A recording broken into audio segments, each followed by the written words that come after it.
This is TWiT. Some of the biggest web companies urge the FCC today to retain net neutrality. The advocacy came from the Internet Association, which is made up of 36 companies, including Google, Netflix, Amazon, eBay, Twitter, and others. Now, Lindsay Turrentine, this was something that everybody was waiting for because, of course, when the FCC chairman Tom Wheeler opened up his current proposal, which is, in my opinion, not something that leads to net neutrality, he asked for comments. Everybody was waiting for comments. Some companies weighed in, but the big ones like Google didn't, and now they're doing so through the Internet Association. What do you think about this? Was this surprising to you in any way? Essentially, they support net neutrality, and to me, I think the only super wild card here is that they did something that's unusual, which is that they suggested a revisal of the rules to make wireless content and landline content identical in terms of the net neutrality rules. But what did you think of this?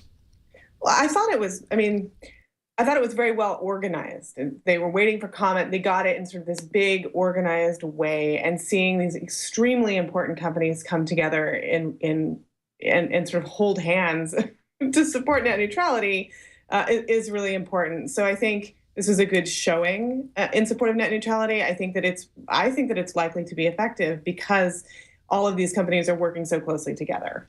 I really agree with that. This is going to be effective because these are the big companies.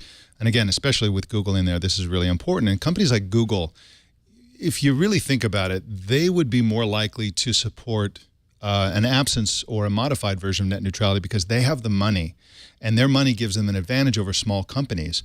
And so really net neutrality is about startups. It's about innovation. That's one of the biggest reasons to support net neutrality. And the big companies who are already established and have billions of dollars to throw around, in my darkest fears, I fear that they would not support net neutrality because they can afford to pay for special access, and that gives them an advantage in the market. That's true, but a lot of Google's growth comes from acquiring small companies that have started because they have the advantage of an open internet.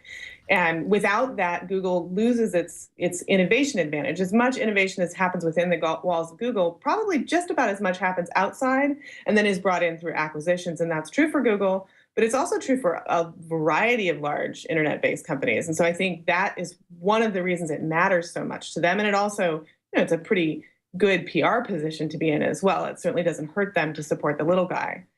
And you pointed out that the letter that was posted by the Internet Association was well organized. It was also well written and very concisely expressed the value of net neutrality. For example, Mike Beckerman, who's the president and CEO of the Internet Association, said, "Segregation of the internet into fast lanes and slow lanes will distort the market, discourage innovation, and harm internet users." I think that's the most concise description of why net neutrality is important, one of the most concise that I've ever heard. So that is a great thing.